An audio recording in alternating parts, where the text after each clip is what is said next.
Hi everyone, I'm Lavina Suthenthiran and this is the RetailWire Podcast. Today's episode is a part of the special Speaker Spotlight series in partnership with the Leaders of Trade Summit.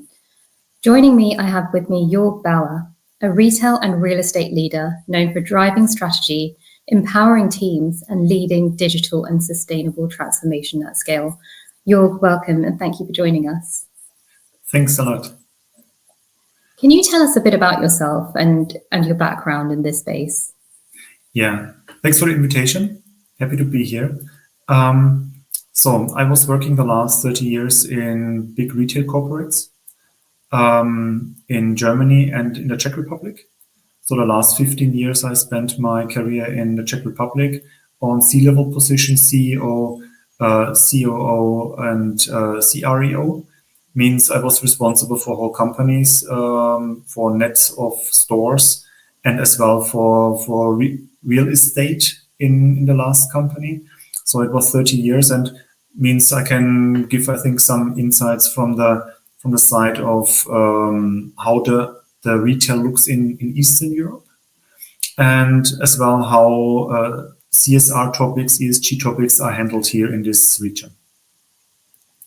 So you're joining the ESG in Action panel at Leaders of Trade. Can you give us a quick snapshot of what ESG means for European retailers right now? Is it more of a risk, a cost, or an opportunity? I think this is very much dependent on the region we are looking on. If you look on the northern countries, I think here all companies, including the retailers, see already the opportunity in the ESG, and they were working on these topics for a long time. When I look now on Eastern Europe, Czech Republic, Poland, here I think ESG in the last years was still seen as a marketing topic, was seeing then after seeing all the directives from the European Union as a topic where you have to be compliant, not to go against any laws. But I think it's not seen so much as an opportunity, but more far as a topic where you have to invest a lot, which can risk your business. And so we see different stages of mature in the different regions in Europe at the moment. So how different is the ESG landscape between Western or Northern Europe and markets like Central or Eastern Europe? Are retailers on the same page or working with different rules and realities? I think they're in different environments. When you see, especially you see the electricity grids at the moment in the northern countries, you see 88%, for example, in Denmark is produced already on renewables. So the dependency on fossil is not so high for the energy. On the other side, looking on countries like Czech Republic, we have at the moment share of renewables by 16-17%, which is by far lower. And so we saw it especially some years ago where the energy crisis happened, that this has a dramatic impact on the costs and as well, of course, on the results of the retailers. So I think all retailers in Europe look on it. They try to reduce and mitigate the risks. But they have to do it in different areas and with different measurements. In Czech Republic, for example, there's a possibility to install photovoltaics on the rooftops, to start with power purchase agreements, to somehow have a certain amount of your energy somehow fixed and leveraged. In the northern countries, I think they are very much dependent on the wind. And the wind on the other side is possible to store in the high peaks and use it then in the other times. So there are different measurements, but I think whole retail is now working on how to save energy, how to use new technologies for reduce the consumption, and on the other side, how to somehow have less risk on the energy price at all and hedge it in the best way. So energy is a huge part of sustainability, especially now with rising costs and shifting grids. How are retailers across Europe tackling the challenge of cutting carbon without cutting performance? I think I mentioned new technologies. I think the new technologies Seeing, for example, in stores, and when we talk about retail, we are talking about networks of stores. We're talking about assortments. We're talking about a lot of also materials we are producing, plastics and as well paper. And I think it's not one measure which fits all. I think you have to work on very different things. You have to find some solution on the one side, how to reduce energy consumption. This, for example, you use new ways of heating, of ventilation, using this energy pumps, for example. On the other side, you're using new, more climate-friendly cooling systems, because this is one of the main energy drivers in whole retail, because the share of chilled goods is quite high. So we talk about here about more than 40% or 50% of the whole energy consumption in a retail store is normally from the cooling systems. So if you change this, if you bring here new technology in it, if you have new possibilities to control it in a better way, also using internet of the internet solutions, using AI for it, for controlling. I think there are a lot of possibilities to do it. And what is as well seen already is there are international retailers who are getting some experiences, for example, in the northern countries, who are ahead in the topics, and they can transfer it then to other countries where perhaps CSR and ESG is not so strong so far. So we've seen EV adoption take off in countries like Sweden and Denmark. How is that changing how retailers move goods? On the one side, I think you see a very important topic is how many EV cars you are having in the countries. When you see electric cars in northern countries, they are on a level of 50% plus. Other countries, like for example Poland, they are on 2.5%. So we see big differences. And retailers' business is to also see the demands of the customers. And based on this, in northern countries, I think it's just expected from every customer that they find enough chargers in front of a shop that they can charge during the time of their shopping. In Eastern countries, a lot of shops and retailers had to do it now based on some laws. But before, they were not very much willing to invest in this technology because they say there are not so many cars on the market. But here, of course, it's always the question: what is hen and what is egg? Yeah? And what should come first? And my personal opinion is we have to invest in the charging infrastructure. We have to offer this to the customers, because then it's much more easy, it's much more convenient also to drive with the electric car, because otherwise people, why they should buy it if they have no chance to charge it? This is one thing.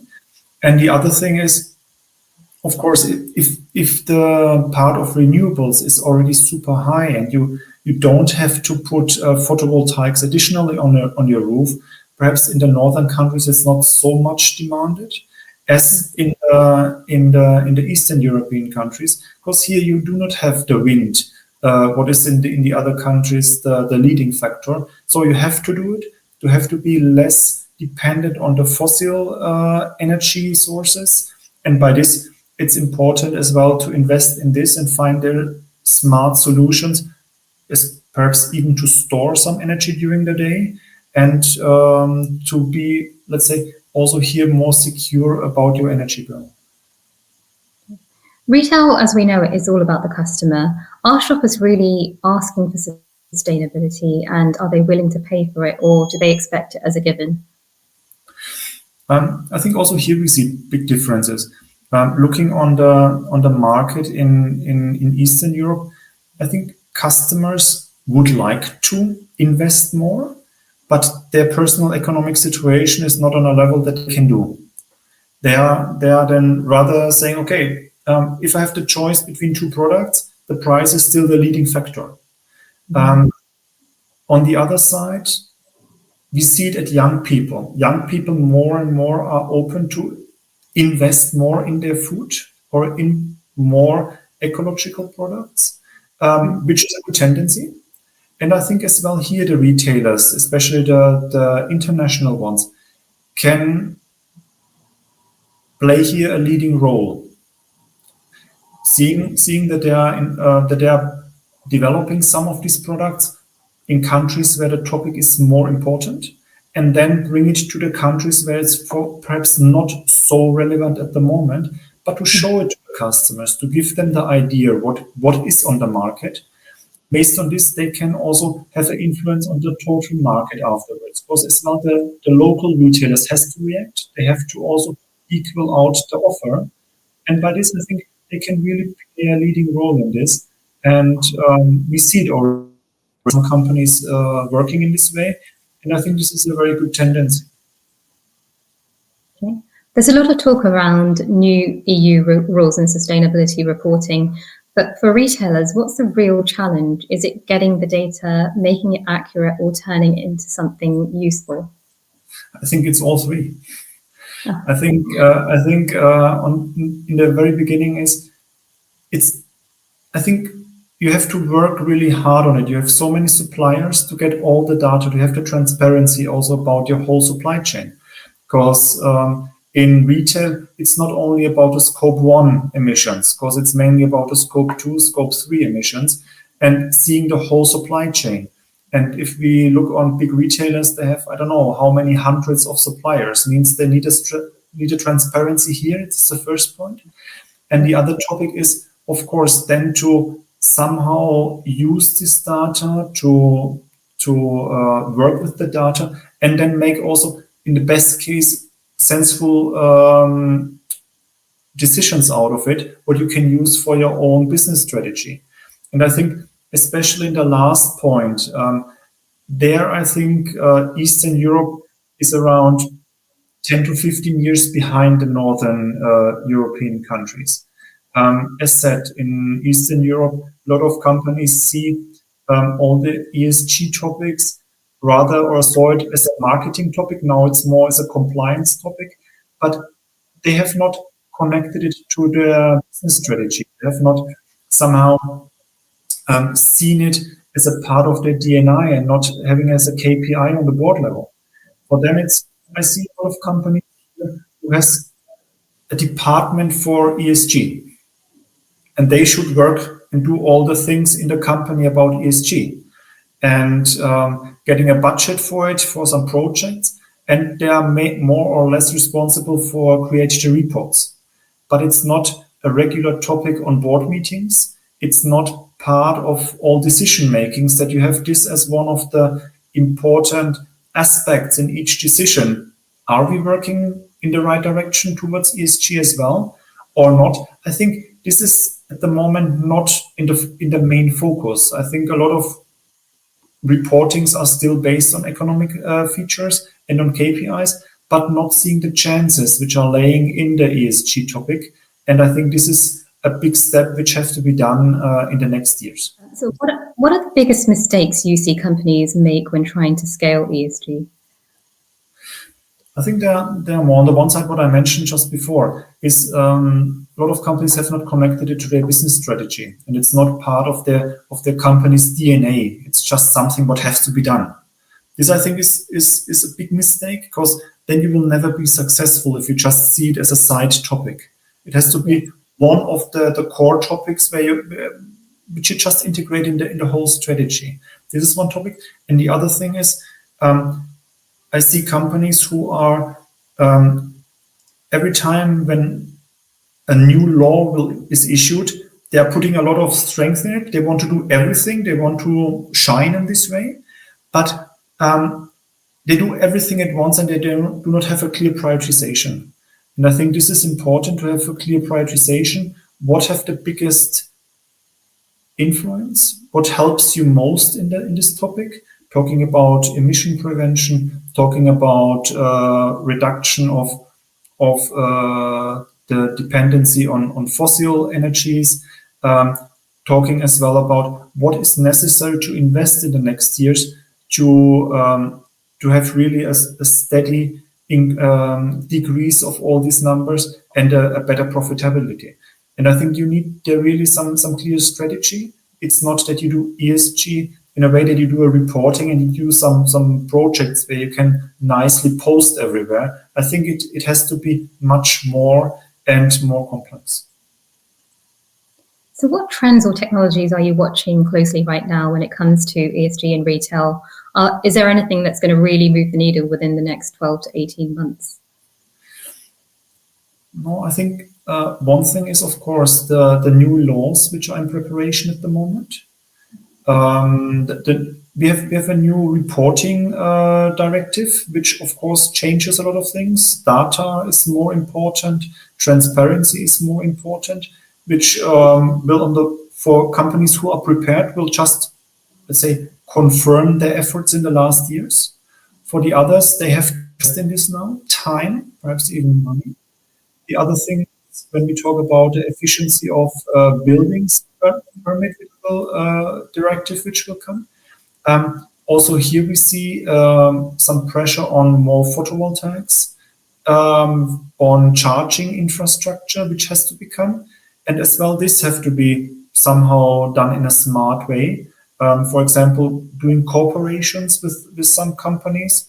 For example, charging infrastructure can be built with big energy companies, because the retailers then give the parking lot to the energy company. The energy company builds the things, and in total it's a win-win situation because the energy company has the customers and the retailer also fulfills the needs and demands of the customers in a much better way. So you can really cooperate in this way. The same with photovoltaics. You, as a retailer, it's not necessary that you invest your own money, but give it to a company who builds it on your roof, make some power purchase agreement that you have for the next 10, 15 years, stable energy prices. As well, this can help. And of course, all the technologies inside of the store will help. Talking about LED lights, talking about new cooling facilities, talking about new ways of control your whole store from the energy side. So there are a lot of things ongoing as well. Of course, we can also talk in some countries already about to make the transports of the goods via electric vehicles, electric vans. But in some countries, the infrastructure is not on the level yet. But I know every country is working on it, and let's see how fast it will be.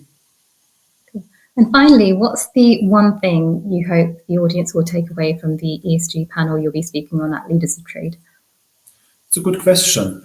I think there are a lot of topics. For me, it's important that I think retail, with all the outlets, with all the possibility to influence assortments, have a very big influence as well about all the emissions produced by this. And so all retailers should be aware of this.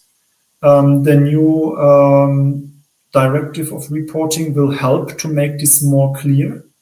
And it's important to put it into the company's strategy to be successful, use collaborations, and use as well in international companies, let's say, good examples from other countries, what you can transfer to countries where perhaps ESG is not so strong so far as in others. Thank you, Jörg. I'm really looking forward to hearing you speak at Leaders of Trade. And thank you for joining us today. Thank you.